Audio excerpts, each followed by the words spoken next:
Hello, everyone. Nancy here. And this week is all about creating your ideal client avatar.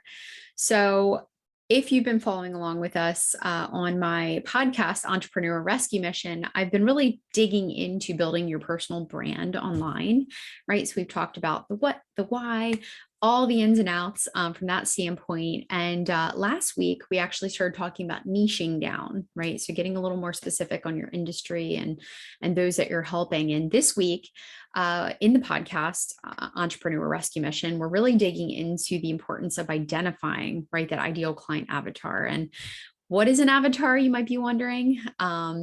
It is pretty much coming up with like a composite or a picture of who your ideal client looks like, or kind of putting a visual to that person that you're trying to attract. And I always tell people that, niching is one thing, right? We get our specific industry and the different information that we want to get there. We kind of want to niche our market down. But whenever it comes to choosing your avatar, it's almost like imagining if you had this perfect client, right? That one client that you've worked with was just amazing and wonderful. And if you could put them in a cloning machine, it would just boom, 100 of them would pop out.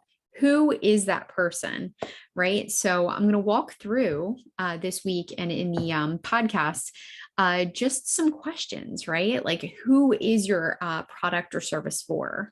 What kinds of customers do you really want to work with? And then if you wrote a book and you're producing content, like, who is that person who's going to read it?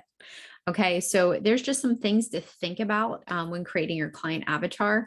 I used to tell my clients that a fun activity is actually going online, right? Think about that person, the demographics, the information, the pain points, everything, and do a little search. Pull up a picture of what you think that person looks like.